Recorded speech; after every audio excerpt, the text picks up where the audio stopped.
Welcome back, everybody. Medieval debates today.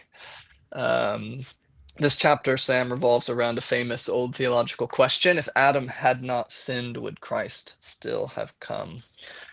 And you enlist some Franciscans to your cause with this question. Franciscans, you say, which were reacting to the theological shot heard around the Middle Ages, that being Cur Deus Homo by Anselm.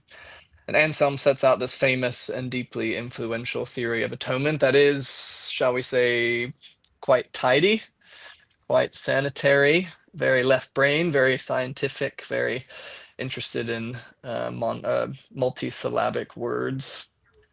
How do the Franciscans push back against this, and how do you find their perspectives helpful for your overall project?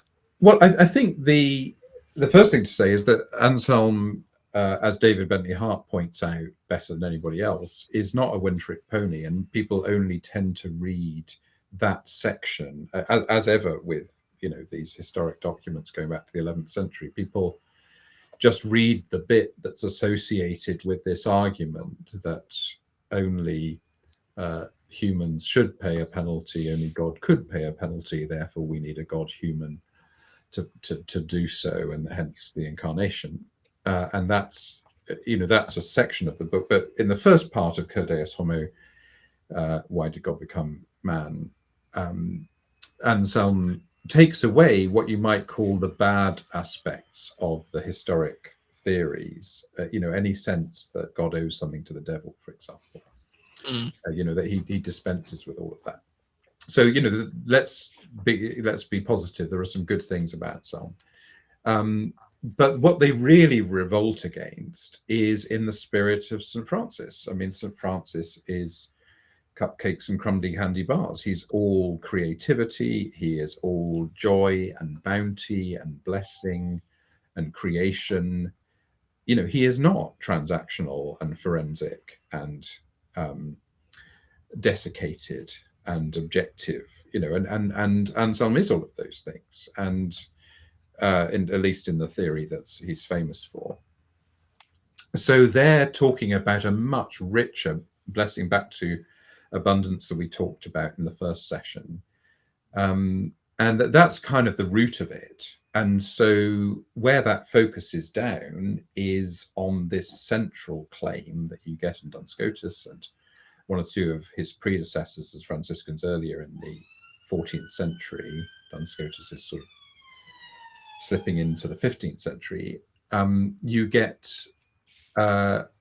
this kind of direct question, which is, if Jesus came to fix the results of the fall, how can the most important thing that happened in the history of the universe be the result of a mistake?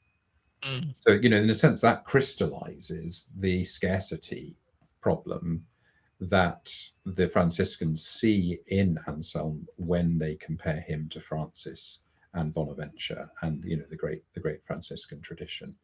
So all the good stuff about St. Francis that we celebrate on the 3rd of October every year is actually at the heart of this affirmation of creation, the wonderful, bountiful plentifulness and plenitude of God's purpose, against this very transactional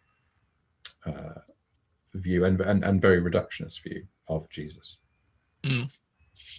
But question about old Duns Scotus then. He says the incarnation is first and foremost about glory. And you say that Scotus considers the eschatological dimensions of the incarnation as primary over the soteriological ones. Can you say a bit about what eschatology has to do with the being with framework? What do you mean when you say that divine presence is salvific or healing in its presence alone? I found that to be a wild thing to think about.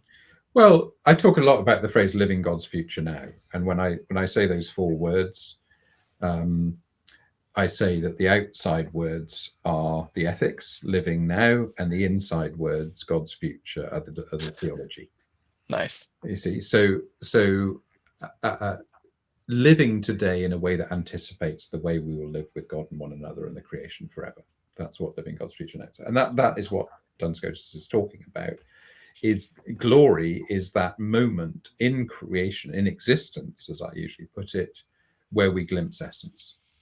And if essence is fundamentally about the superabundance of God, the joy of relationship, the whole and the wholesomeness, if you like, of relationship, then that, the glory is when we experience a bit of that now. And so that's just a so much richer understanding of what Jesus is and what he represents than, he was the plumber who came to fix a pipe. He was brought in to, this has got above my pay grade, so we have to go to head office and get a guy sent down from head office to deal with the sin problem. It's just so much more overflowing and superabundant.